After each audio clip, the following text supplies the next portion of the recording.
नमस्कार दोस्तों, मैं जयप्रकाश लाइस आपका हार्दिक स्वागत करता हूं। आज हम गोले के समीकरण की विशेषताएं पढ़ेंगे। Characteristic of the equation of the sphere. हमारी जो जनरल इक्वेशन ऑफ स्फीयर है वो है x square plus y square plus z square plus 2ux plus 2y plus 2wz plus d equals to 0। ये हमारी जनरल इक्वेशन है। इस equation की तीन विशेषताएं होती हैं।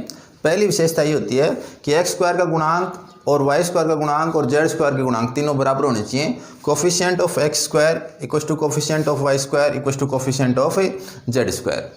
जो दूसरी विशेषता है वो ये होनी चाहिए कि एक्स वाई जेड में ये इक्वेशन क्वाड्रेटिक होनी चाहिए, यानी हमारी जो एक्स समीकरण है वो एक्स वाई तथा जेड में द्विघात समीकरण होनी चाहिए। एक्स में भी द्विघात होनी चाहिए, वाई में भी द्विघात होनी चाहिए, जेड में भी द्विघात होनी चाहिए, तीनों में द्विघात होनी चाहिए।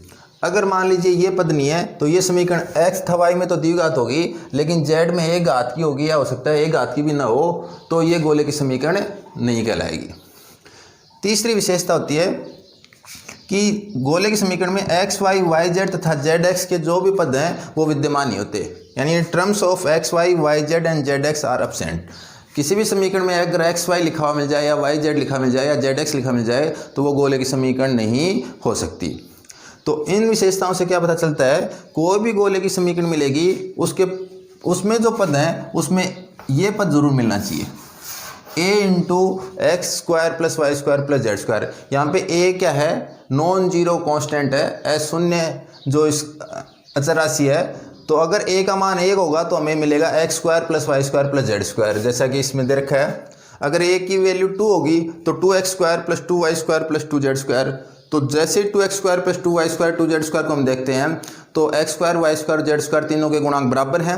साथ ही साथ ये जो पद हैं वो गारंटी ले रहे हैं कि ये x में भी क्वाड्रेटिक है, y में भी क्वाड्रेटिक है और z में भी क्वाड्रेटिक है, यानी x y z तीनों में दो घात का समीकरण है।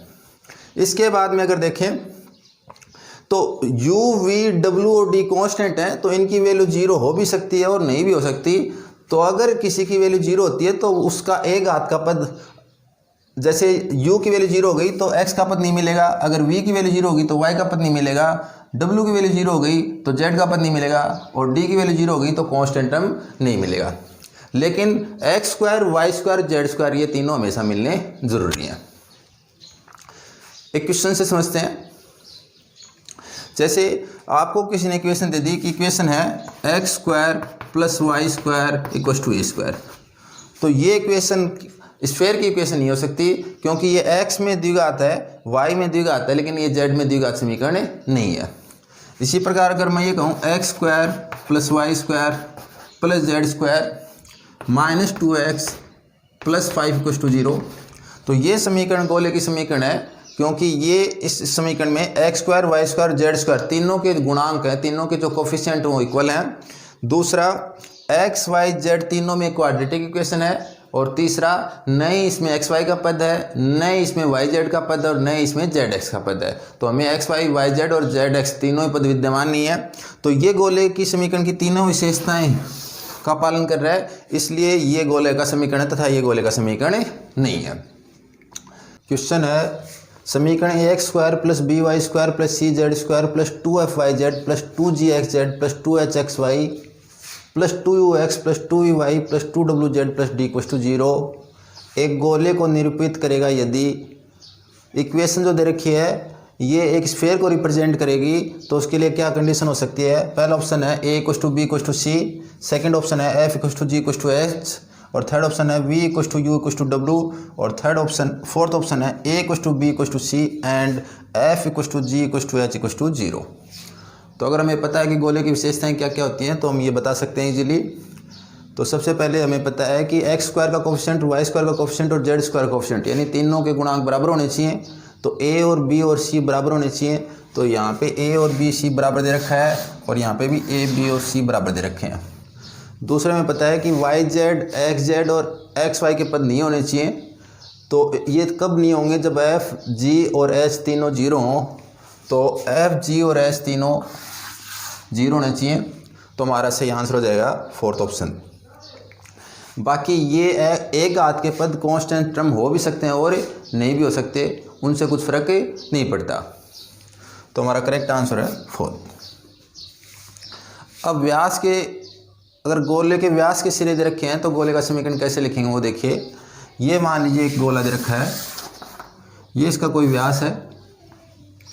इस व्यास का एक सिरा है x1 y1 z1, दूसरा सिरा इसका x2 y2 z2। तो अगर व्यास के दो सिरे मालूम हो तो उससे हम गोले का समीकरण लिख सकते हैं, और वो गोले का समीकरण होता है x minus x1 x minus x2 plus y minus y1 into y minus y2 plus z minus z1 z minus z2 equals to 0।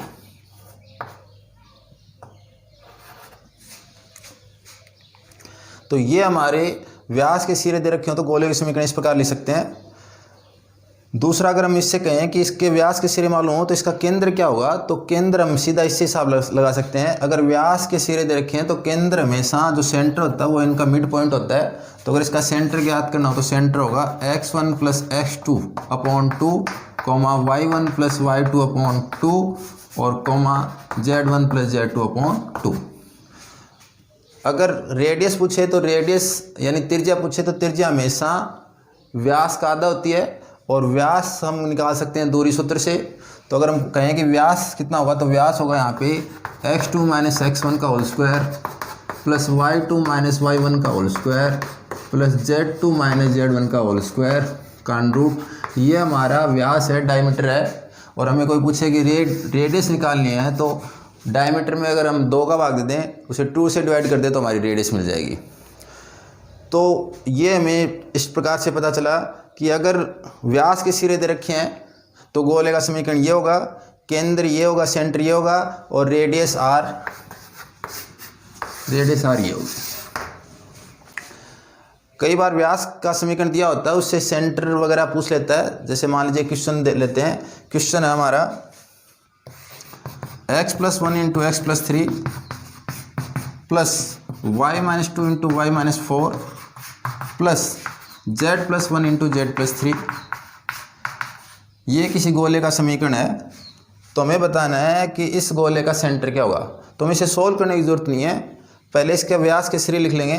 तो अगर मैं इसका कंपैरिजन करूं तो हमारे पास आएगा x1 y1 z1। तो x माइनस x1 है तो x1 की वैल्यू मिल जाएगी -1, y1 की वैल्यू मिल जाएगी मुझे 2 और z1 की वैल्यू मिल जाएगी मुझे -1। और इसी प्रकार अगर मैं व्यास है जो डायमीटर है उसका दूसरा सिरा देखूं तो उसके निर्देशांक होंगे मेरे पास x माइनस x2 यानी -3, y माइनस y2 यानी 4 और z माइनस z2 मीन्स -3। ये हमारे इसके सिरे मिल गए। तो हमें अगर सेंटर ज्ञात करना है तो सेंटर इन दोनों का मिड पॉइंट होगा, और इन दोनों का मिड पॉइंट हम ज्ञात कर सकते हैं। अगर सेंटर ज्ञात करना हो तो सेंटर कैसे ज्ञात करेंगे, दोनों को ऐड करके 2 से डिवाइड कर देंगे। तो यहाँ पे -1 -3 ऐड करेंगे तो -4, 2 से डिवाइड करेंगे तो -2, 2 और 4 6 को 2 से डिवाइड करेंगे तो 3, और -1 और -3 -4 को 2 से डिवाइड करेंगे तो -2। तो हमारा सेंटर हो जाएगा -2 3 -2। धन्यवाद।